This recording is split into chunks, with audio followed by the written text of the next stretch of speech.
Hey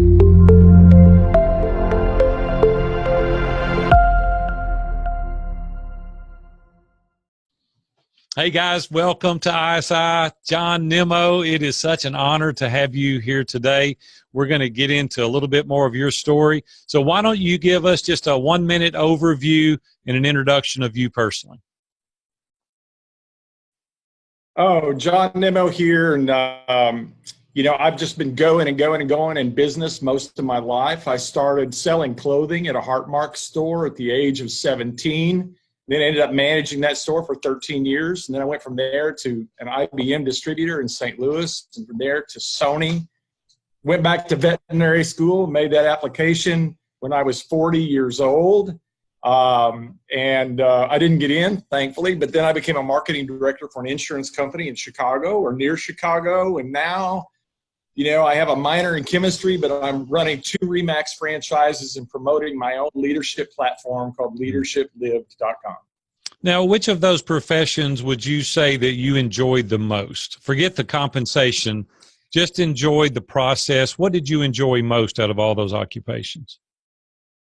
I learned an incredible amount of things about being a servant and developing communication skills and people skills through all of those businesses.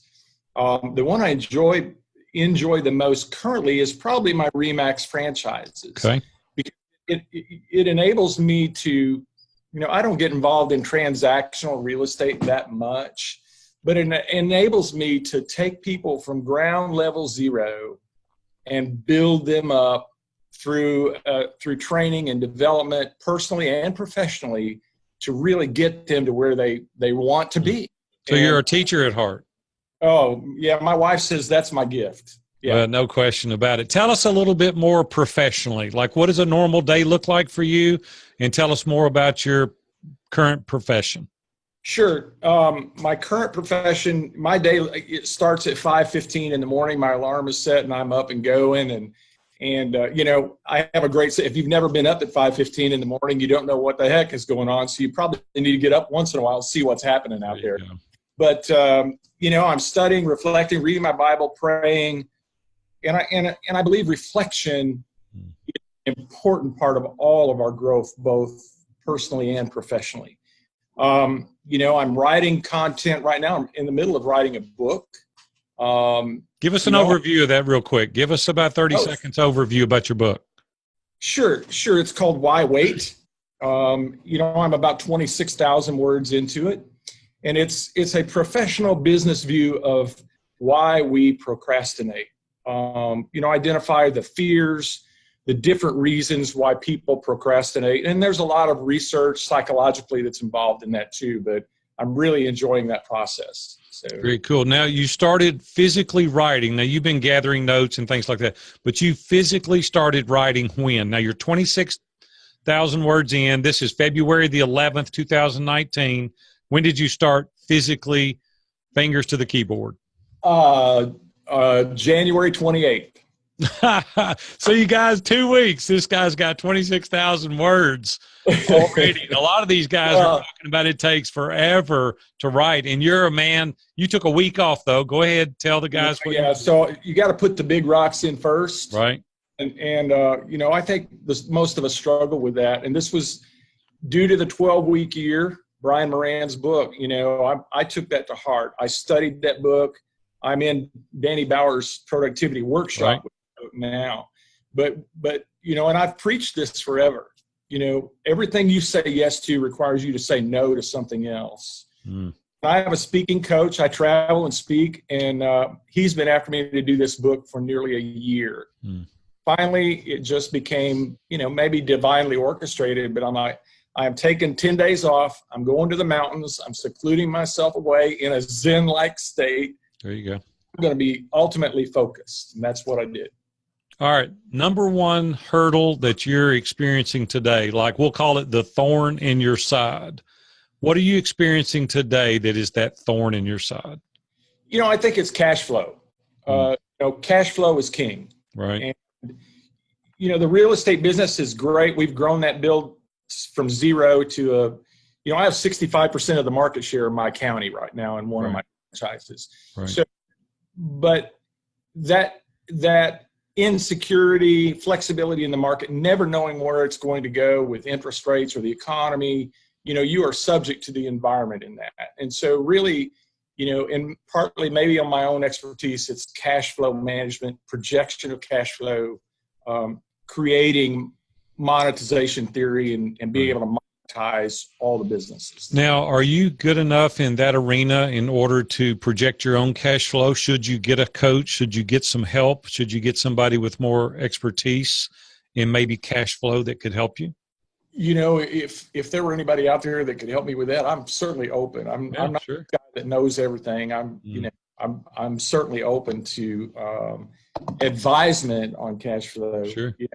It's never about how much we make. It's always about how much we spend. Right. So, Are there areas? Yeah. Are there areas right now that you should be paying attention to that you're not? Like you're kind of lying to yourself. You're like, well, I know I really should stop doing this, or I should stop spending money here and putting it there. Are there things out there like that for you that you need accountability? You need somebody to kind of call you out and say, oh, I can't tell you how much, I've only been in ISI since October. Right. And it's kind of interesting. My wife had this conversation with me night before last. She goes, I can't believe the change in you. Oh, wow. That you've been a part of this group. And so it's a process. It's not something where we start today and then we get there tomorrow. Right. Man, my wife can see the progress and I can feel that progress inside. And it's really been amazing. So, yes. That's awesome. Well, guys that are watching this right now, if you've got a financial background, you want to hold John accountable to some of the areas in his life to get the cash flow situation back on track, hey, reach out to him, leave some comments below this video, and maybe you can help him. I know there's a lot of finance guys, a lot of guys that are very disciplined in that area that maybe can walk alongside you. Well, we've talked about the hurdle. So what are some of your superpowers? Like, what are you good at? Don't be humble. Yeah. Don't be humble. Tell me, what are you good at? I put myself through college training horses. Okay. And, I have this giftedness where I'm able to pour into people and develop relationships and people on a level that, and it's not about money for them. It's about, really helping people get where they are capable of getting to. And my wife says I am extremely gifted in that. And that's, I've always considered myself, even when I was in sales, even when I was a manager, even when I've been a business owner, even in administration, money is a byproduct of the quality and the quantity of service that you provide. And that's how I get there. Very cool. John, let me ask you one last question. And guys that are watching this for the first time, I've got interview after interview after interview scheduled with a lot of you guys that we're going to be going through this same process so that you can get to know each other better and so that we can help you solve your problems so that you're more engaged in ISI than ever before. So you're going to be seeing a lot of these very short interviews. John, let me ask you a question. Why would I want you as my friend? I mean, what do you have to offer that would cause me to want you to be my friend? The men in general, and I've struggled with this. I don't understand why men don't have good friends. Women are great about that. Right. Have close friends. And I think men, for some reason, we feel this need to be ego and pride driven where we don't want to be authentic and transparent.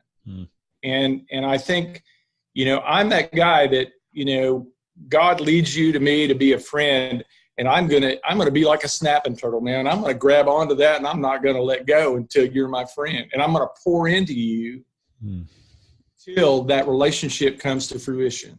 Okay. And I have evidence of that, and there are guys that are my close friends now that I am in relationship with, and it's intimate. We share, we're authentic, and they would tell you that same story.